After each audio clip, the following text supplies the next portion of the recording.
Good morning dear students. Today we will learn Hindi lesson 9 सफ़ेद हंस। आज हम क्लास में हिंदी पढ़ने वाले हैं लेसन 9 सफ़ेद हंस। यह एक कहानी है। ओके, आप अपनी बुक लेकर बैठिए साथ में। मैं जैसे रीड कर रही हूँ आप भी साथ में रीड करिए और रीडिंग प्रैक्टिस करिए। Okay, let's start. रामदास एक धनी किसान था, लेकिन वह बहुत आलसी था, जिसके कारण वह दरिद्र बनता जा रहा था। ठीक है, तो यह किसकी कहानी है? रामदास, जो कि एक बहुत धनी किसान है, मगर वह कैसा है? बहुत आलसी है, लेजी है बहुत, और वह दरिद्र बनता जा रहा था। वह ना तो अपने घर के सामान की देखरेख करता था, न ही अपनी गाय भैंसों की खोज खबर रखता था। ठीक है, तो वह बहुत आलसी था, जिसके कारण ना वो अपने घर के सामान की देखभाल कर पाता था, ना ही वह अपनी गाय और भैंसों की कोई खोज खबर रखता था। वह कभी भी ना अपने खेत देखने जाता था, ना ही खलियान। ठीक है, और वह ना अपने खेतों को देखने जाता था, ना ही खलियानों को। उसने सब काम नौकरों पर ही छोड़ रखा था। तो उसने अपना सारा काम नौकरों के इसके लिए छोड़ के रखा था कि नौकर ही उसके सारे काम करेंगे। उसके आलस और कुप्रबंध के कारण उसके घर की सारी व्यवस्था बिगड़ गई थी। ठीक है, उसके आलस होने के कारण क्या हो गया था? उसके घर का सारा माहौल और उसकी सारे घर की जो व्यवस्था है सब बिगड़ गई थी। एक दिन रामदास का मित्र श्यामलाल उसके घर आया। श्यामलाल ने रामदास के घर का हाल देखा। उसने समझ लिया कि समझाने से आलसी रामदास अपना स्वभाव नहीं छोड़ेगा। फिर क्या हुआ? एक दिन रामदास का मित्र कौन आया? श्यामलाल। तो रामदास के मित्र का क्या नाम है? श्यामलाल।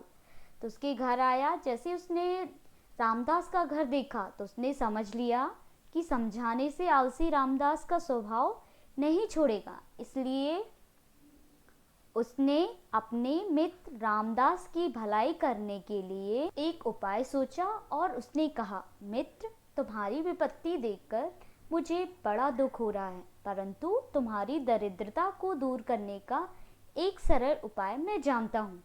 किसने कहा ये और किससे कहा? यह श्यामलाल ने अपने मित्र रामदास से कहा कि मैं तुम्हारी विपत्ति देखकर बहुत दुख हो रहा है और मैं तुम्हारी दरिद्रता को दूर करने का एक सरल उपाय जानता हूँ।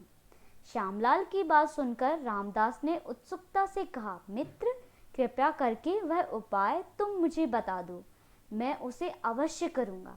तो श्यामलाल की बात जैसे ही सुनी रामदास ने, उसने कहा, मित्र, तुम मुझे वह उपाय जल्दी से बता दो।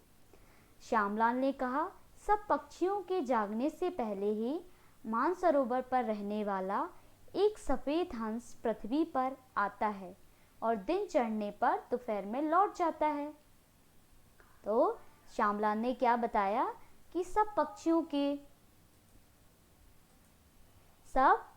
के जागने से पहले ही मानसरोवर पर रहने वाला एक सफ़ेद हंस पृथ्वी पर आता है और दिन चढ़ने पे दोपहर में लौट जाता है।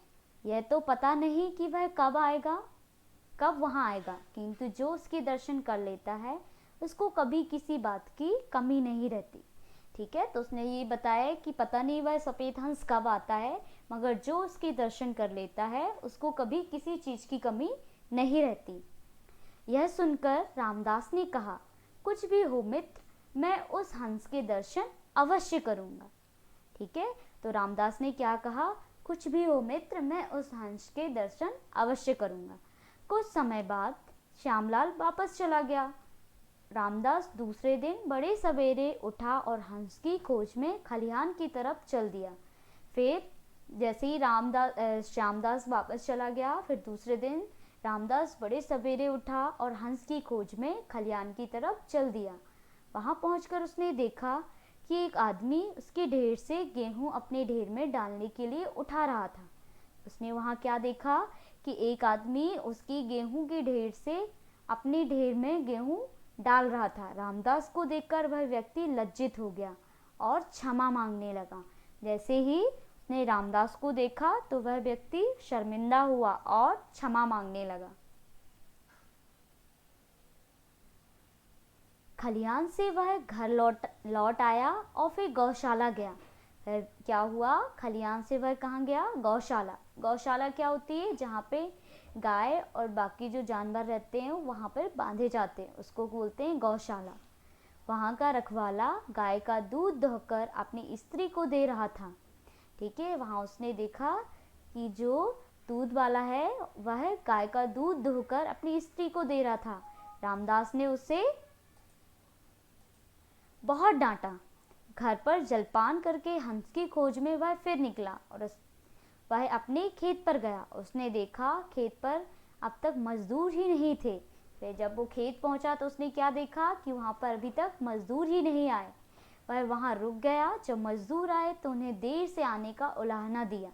इस प्रकार रामदास जहाँ भी गया वहाँ उसने कोई ना कोई हानि रुक गई। अब रामदास प्रतिदिन सवेरे उठने लगा और सफ़ेद हंस की खोज में जाते समय अपने खेत, खलिहान व गौशाला में चला जाता था।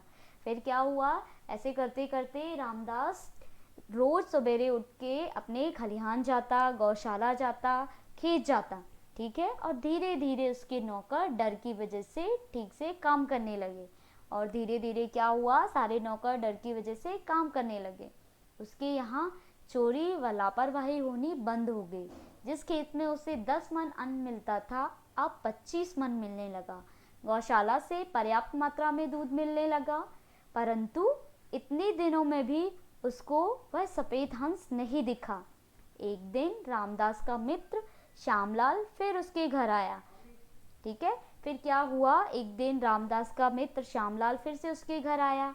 रामदास ने कहा, मित्र, सफ़ेद हंस तो मुझे अब तक नहीं दिखा, किंतु उसकी खोज में लगने से मुझे लाभ बहुत हुआ। ठीक है, मगर उसने क्या बताया कि सफ़ेद हंस तो मुझे अभी तक नहीं दिखा, मगर उसकी खोज करने से मुझे लाभ बहुत हुआ।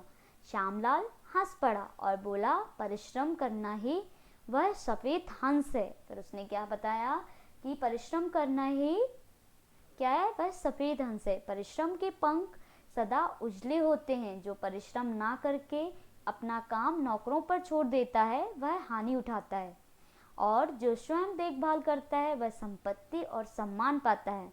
अंततः बच्चों, जीवन में सफलता के लिए तुम भी परिश्रमी बनो। तो इस कहानी से हमें क्या शिक्षा मिलती है कि हमें कुछ हासिल करना है तो उसके लिए हमें परिश्रम करना पड़ेगा, क्योंकि परिश्रम करने से क्या होता है, हमें अच्छा फल मिलता है। ठीक है, तो आज की कहानी हमारी कंप्लीट हुई। आप इसको घर पे रीड करिए और रिवाइज करिए। Okay, thank you, have a nice day.